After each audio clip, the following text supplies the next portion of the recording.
I like the idea of making a lump of clay and turn it into something else totally different using my hand. And it is a material that kind of, I could transfer my thought from my head through my heart and through my hand and directly to the clay. But now I use ceramic as a medium to sometimes use it to connect with people or a vehicle for people to express their difficult experience. Or a way to bring the community together. So it's not just like making sculptures. The clay for me have so many different variety way to be used or to be employed.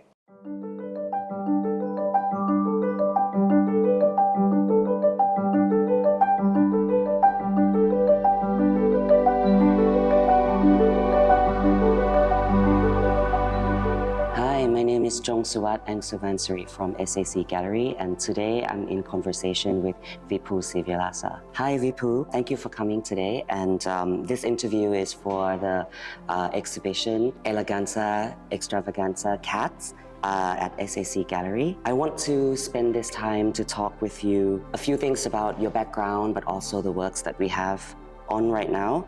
Ceramics has been a central medium in your artistic journey. How did you initially gravitate towards working with ceramics, and what aspect of the medium actually captivate you the most? I think it's the excitement of opening the kiln, that every time I finish my work, I just don't know what's going to happen after firing. I think ceramic is a medium that has this special element that you can't control really well. You just do the best you can, put in the kiln and hope for the best. It's like gambling, actually. So instead of money, I gamble with my time and energy. Ceramic is kind of special material that you could do the best you can, but then you have to put in the kiln and then hope for the best. It's like a gambling, but instead of my money, I spend my time and energy making the work. And if the work come out nicely, so I won.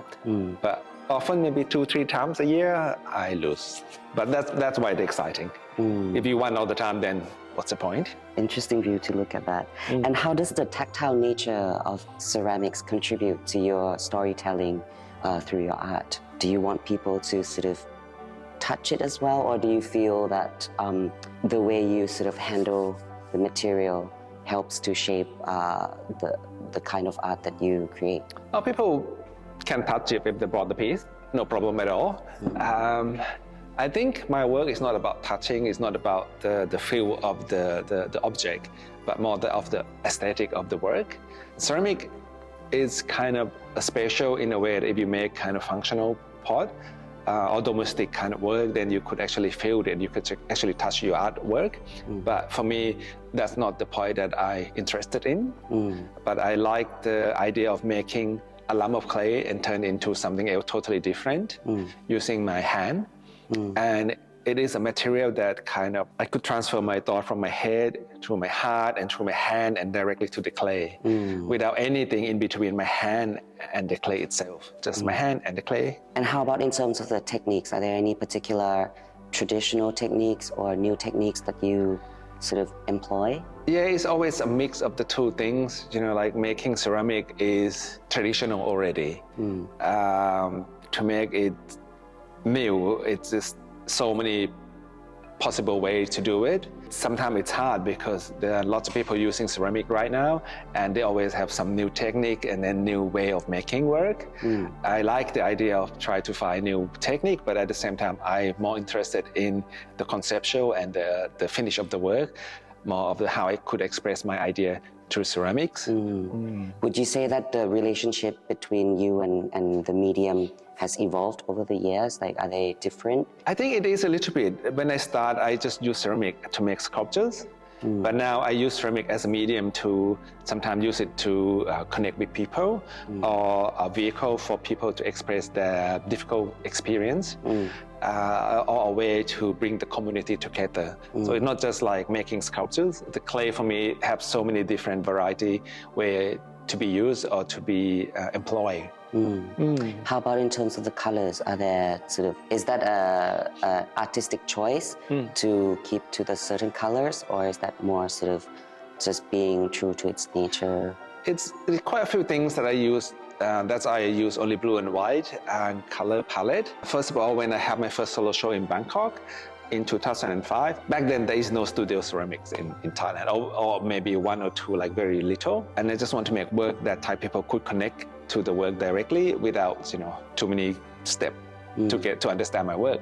And I think blue and white color is the ceramic that people understand, not just Thai people, but around the world. So I started making ceramic in blue and white, and I really like it. Limited palette, it helped me create how to use it, how to make it interesting. On another level, it's helped me streamline my work and less impact on the environment.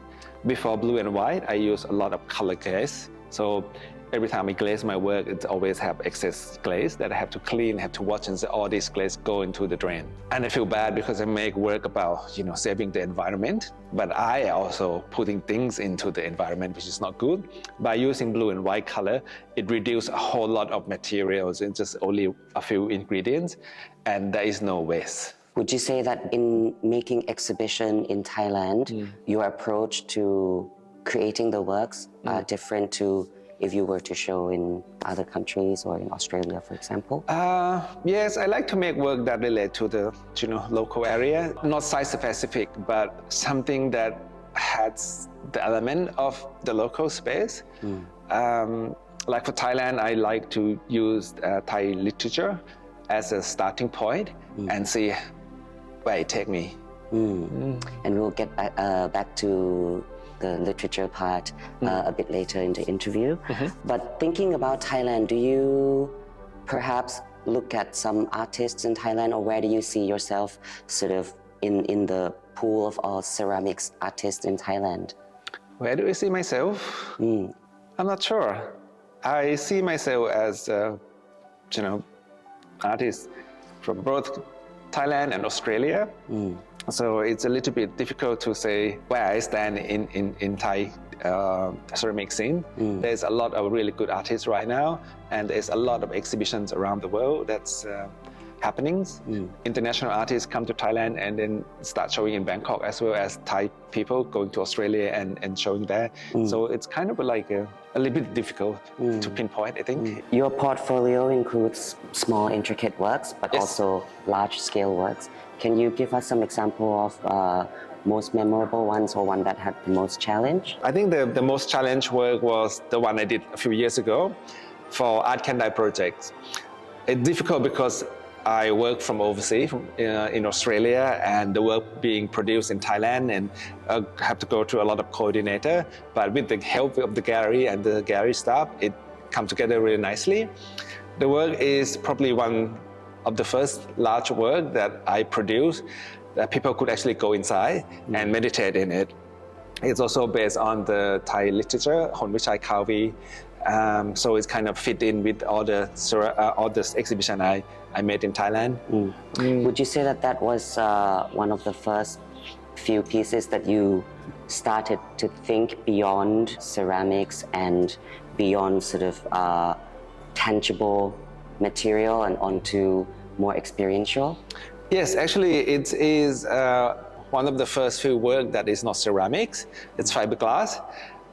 It's also more of the experience, like you said, not the object itself, which I really enjoy. Would hope like in the future I could make more work like this, that people actually, it's about the experience of being inside the work or being with the work, but not just the sculptures. I like making sculpture because I can actually make it myself. That's when I'm most happiest. But at the same time, I want to expand my artistic, not just making work as a sculpture, but offer art experience for the audience. When did you start to feel that you want to go beyond just the sculpture making and more into experiential? I think it's hard to pinpoint, but I think in 2007 or 8, when I had my first show with 4A Gallery, back then the director Aaron Sito challenged me to have a ceramic exhibition that is not on the prints. So from there, I produced a series of dinner projects, but using my work as material for people to eat off, so they can actually experience my work in 5 senses: touching, seeing, hearing, and tasting and smelling. So it's kind of a starting point for me that see ceramic not just a material for sculpture, but it can be something else. And since then I start to work with community and start to create experience for people to try. Working with the public and community has been quite an important part of your work. Yes. And you include that a lot in your shows in Australia. Do you think the public in Thailand and Australia respond differently when there are more calls for involvement with your art? Yes and no. In a way, like when I call for actions in Australia, we have a whole lot of people involved, quite easy. But for Thailand, it's a little bit difficult to get people involved. But at the same time, when people get involved, they come as a whole school. Like one teacher really liked the project, so they get like all the students in their class to take part. So there is a different kind of participants and a different result. I think that's why it's nice to run the same project in different places. Why do you think the Thai general public don't engage as much in art or collaborations? I think it's just the nature of Thai people. Like they're quite reserved and they're quite quiet, I guess. While Western are more about out there, outgoing, and then in charge. They're good and bad in a way. When I work with the Thai people in the project called Chinatown Little Oz, it's more intimate when they actually come to the projects. While in Australia, they have a lot more people, but may not be as deep engagement as the Thai people. So, they're quite different way of working. But I'm sure if I run the same project somewhere else, like in China, Japan, or in America, I will have a different result. Can you tell us a bit more about the sound installation that you have here at SAC Gallery? Yeah, it's quite an interesting project. This is the first time I work with sound artists. I want people to experience the joy and relaxation of cat purrings. I have 2 cats. When I feel down or feel unhappy, I just go and hug them, and then somehow they know like I'm sad. They just come and sit on my chest and they start purring. And by listening to their purring, it actually helped me feeling better. I just want other people to come and experience this. And with the help of the SAC Gallery, introduced me to sound artist, Kun Mei. So we start to do workshop the ideas, and Kun Mei thinks it would be a nice idea to not just have just the cat sound, but also a sound of me making work, and also sound of the music that she composed, that then combined together to maximize the effect that I wanted. So I record the sound of my cat purring, very hard, but I did it, and record the sound of me making all these pieces, the sculpture and the background, and then Kun Mei put it together and make it a bit more 3-dimensional sound. So like 1 speaker in the middle and then 2 little speakers on the side. So when you listen to the sound, it just comes from everywhere. It's not just a flat sound, which I think is really interesting. And I can see potential of collaborations in the future. How do you think the outcome of the sound is for you? Was the cat sound purring as you expected, or how do they resonate with you when they're played through speakers? I think in a way it's quite different from what I had in mind, but in a way it's kind of more interesting. It's not just one dimension of the cat purring, but there's other element that you could explore. And if you just sit there quiet and spend time listening to it, then you can just hear different sound that Kun Mei put together. It's not just a sound for relaxation, it's not a spa sound, but it's a little bit more complex than that. And it also somehow gives the effect that I wanted, that I sitting there and feel relaxed and enjoying, especially when you detect the purring of my cats. Since we're on the topic of cats, I want to sort of make connection to the exhibition, which in this time is not just about LGBTQ community, but specifically about drag. Where do you see the connection between cats and drag? There is many layers of this. One of them is just the cat is quite independent, and drag queen also quite independent, and the elegance and the movement, and also I love cats. And you love drag. I love drag as well. I used to drag a long time ago. Yeah, long time ago when I was younger, but not anymore. So there is a connection between this as well in myself. And also like the darker side of it as well. As you know, like in Thailand, we have like the festival called, the area doesn't have rain, they just parade the cat around asking for the rain, and they splash water or throw water to the cat. I found it's really sad and really cruel. And also like the drag queen in Thailand, during my time also, maybe it had changed, but you can also be celebrated as long as you within the context that people accepted, like being a comedians or being laughed at. But if you do something outside this context, you're not accepted. So I think it's somehow that this darker side of the Hanang Mel and the drag performance, it's in a way linked. Do you see sort of the representation of drag or the queer community in general all within the Thai art scene or art history? Because to me, I feel that we don't see a lot of mainstream sort of art scene per se discussing about this, and I'm wondering why, and I want to know your point of view on that. Actually, I have no idea. I have no idea why it's not happening. When there's, like RuPaul Drag Race is so popular, it's mainstream right now. It also may be the topic that people not feel comfortable talk about. It took me a long time before I actually want to talk about it. Actually, I want to like make work about it. In the past, I didn't really pay attention much. But now I think I get older and feel more comfortable with myself. I just start to explore this idea and doing it, yeah. What do you think has changed in you that make you want to engage in this dialogue? I think age changing, and I got married. And like I see Australia have the marriage equality, which I wish that Thailand have it. So we get to know it's about it soon. That kind of change. Also getting to know a few more people and hear their stories and their struggles.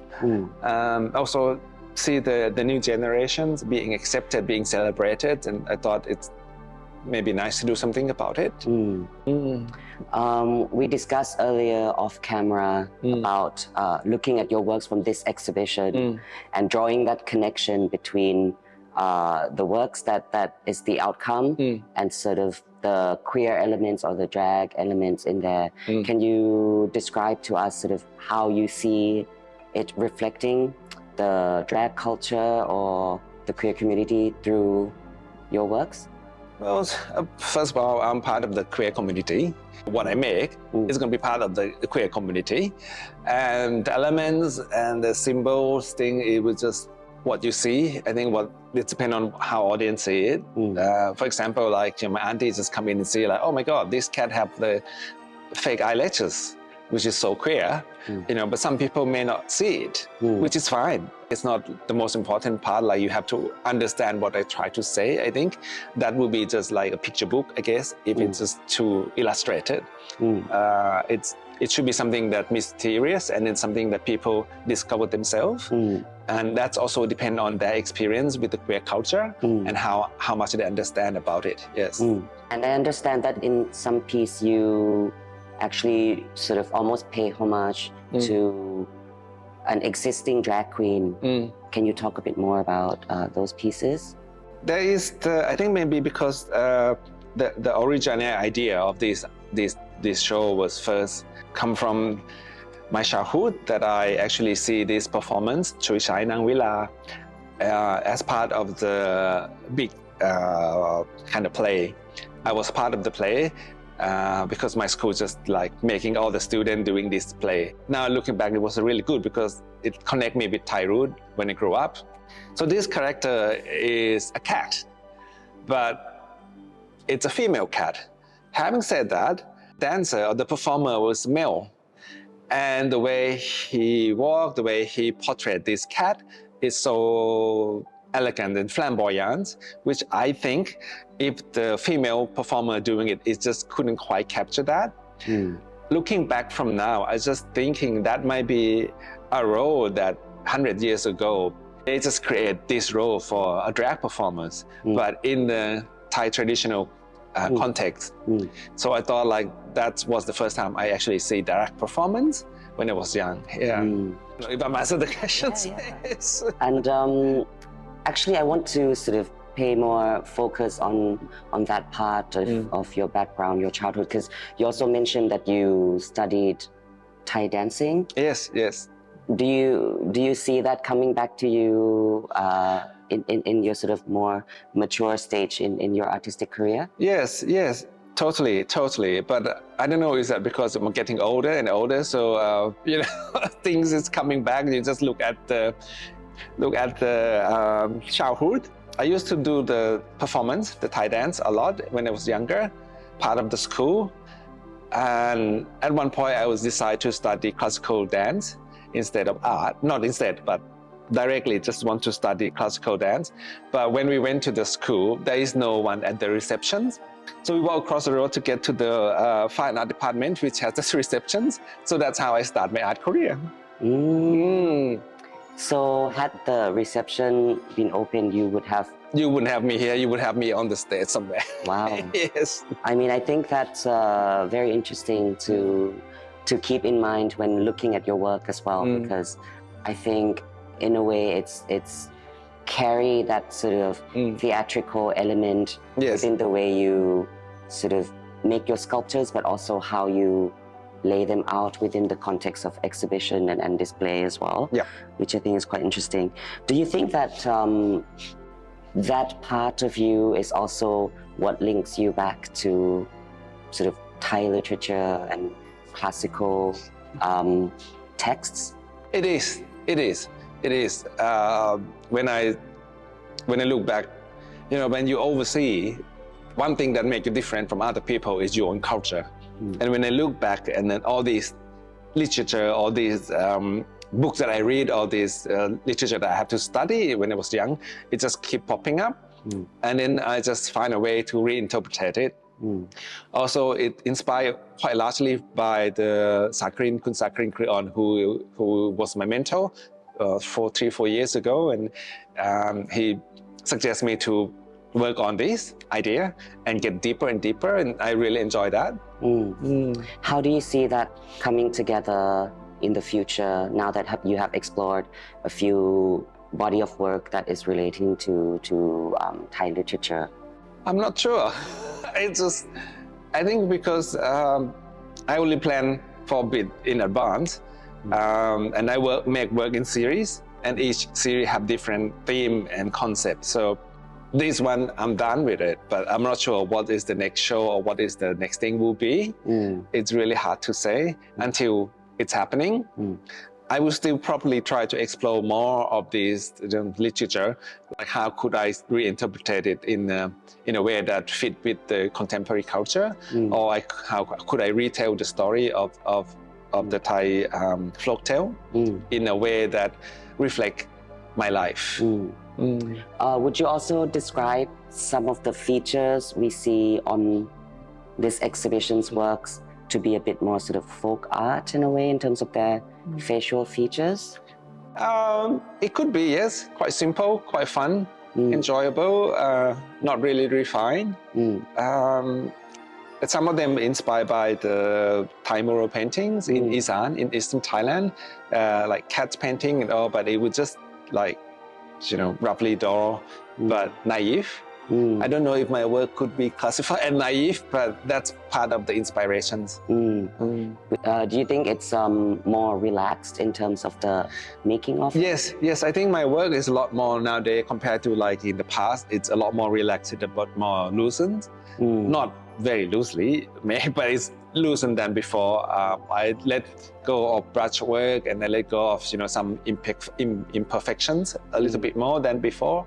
And how about the use of sort of black? Because we don't see often. We see 1 or 2 pieces per show, but in this time it's almost half and half of black and white. Yeah, black is a new color that I discover.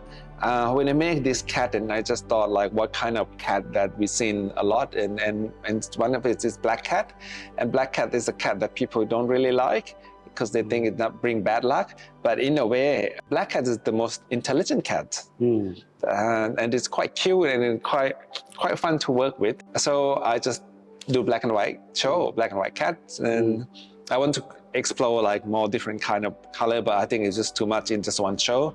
And also black color simply, it just bring out, pop the gold much better. And finally, can we talk about the plates a little bit? Because we have what look almost like a portrait of various sort of personalities. Yes. So the cat plates, I use the pink color, that's obvious with the pink and the gay community, and that's the link. And also each plate, it's just a cat, but it's based on different drag queen I made. I try to portray them, their personality and their look, but instead of using human face, I'm using cat face. But not like try to, alter them too much. It's still cat. It's not like cat with a human face or add a lot of clothes or dress up cat, but it's just cat. But the way they express themselves, the way they look at you, look at other things, and the lips and the eyebrows, it just hopefully portray the drag queen that I try to capture. Just to wrap up this conversation, I want you to perhaps reflect, now that all the works have been made and the exhibition has been put out to the public eyes, how do you feel about it? Was it the same as how you envision, and sort of what's the takeaway for you as an artist? First, it looked much better than I had in mind. But this has always happened. Like, you design something, and then when you come to the exhibition space itself, there's always something that you could see can be improved and can be adjusted. And the way like the bricks layout is really good, and it's just related to cats, stray cat. They always hiding in the building side. My cats love going to building side and play hide and seek with me, which I hate it because I can't find them. And also it shows like the working alone as an artist couldn't achieve this kind of work, but working as a team with the gallery, with the curator, it actually produced a much better result. And it's not just about working together, but it's about the level of trust between the artist and the curator. Especially I work from overseas, I just can't be here from the beginning. So the level of trust that we have for both the curator and artist. Curator also have to trust the artist that gonna produce the work that's good enough. At the same time, the artists have to trust the curator that they're gonna actually bring the whole thing together nicely. So yeah, I think that's kind of like a takeaway for me.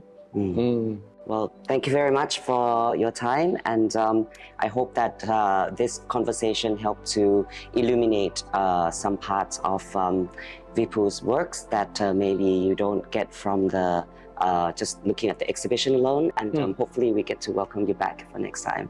Thank you. Thanks for having me. สวัสดีครับ